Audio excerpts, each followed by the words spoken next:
হরে কৃষ্ণ, গোপালের রান্নাঘরে সকলকে স্বাগতম। এখন মতিচুর লাড্ডু করছি, রাখি পূর্ণিমার স্পেশাল। খুব সহজে এক বাটি বেসন দিয়ে আমি এত সুন্দর লাড্ডু বানিয়েছি, দেখেই বুঝতে পারছেন আপনারা কত সহজে কত সুন্দরভাবে হয় অল্প সময়ের মধ্যে। তো উপকরণ মাত্র এক বাটি বেসন।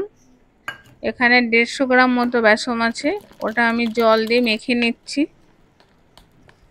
ভালো করে একটা চামচের সাহায্যে ফাটিয়ে নিচ্ছি অল্প অল্প জল দিয়ে।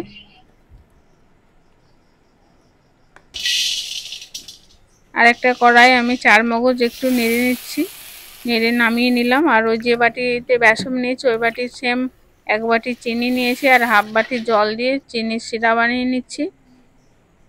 এদিকে বেসনটা আমার রেডি হয়ে গেছে। এবার একটা তেল বসিয়ে দিয়েছি কড়াইয়ে। দেখুন প্রত্যেকটা একটা একটা করে বড়া ভেজে নিচ্ছি আমি তেলে। আর চিনির রসটার মধ্যে 1 চিমটি কম আমি ফুড কালার মিশিয়ে নিলাম। লাড্ডু একটু কালার হলে ভালো লাগে। আর কয়েকটা এলাচ একটু থেঁতো করে আমি দিয়ে দিলাম। আর এদিকে বড়াগুলো আমার ভাজা হয়ে গেছে, নামিয়ে নিচ্ছি।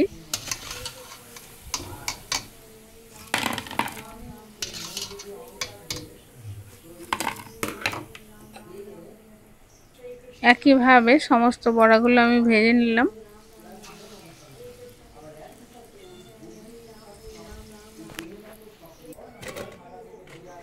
একটা মিক্সচার জারের মধ্যে দিচ্ছি, বড়াগুলো পেস্ট করে নিলাম। দেখুন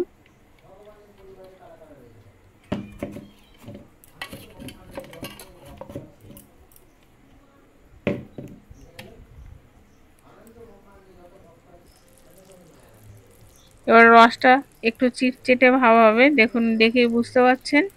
এবার এই রসের মধ্যে আমি বড়াগুলো মিশিয়ে দিচ্ছি, যেগুলো আমি মিক্সচার জারে গুঁড়ো করে নিয়েছি।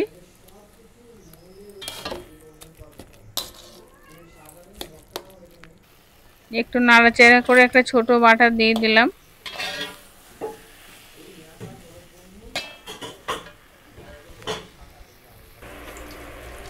এবার মগজ ভেজে রেখেছিলাম যেটা, সেটা মিশিয়ে দিলাম। একটু ঠান্ডা করে নিচ্ছি। এবার হাতের 2 হাতের তালুর সাহায্যে আমি গোল গোল লাড্ডু বানিয়ে নিলাম। দেখি বুঝতে পারছেন কত সুন্দর নরম, খুবই সুস্বাদু। এরকম লাড্ডু আপনারা অবশ্যই বাড়িতে বানাবেন।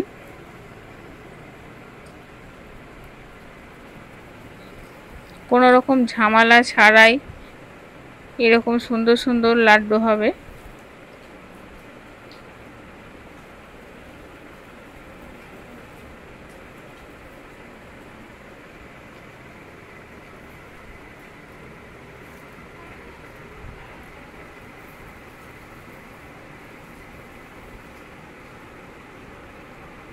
দুই হাতের তালুর সাহায্যে সুন্দর সুন্দরভাবে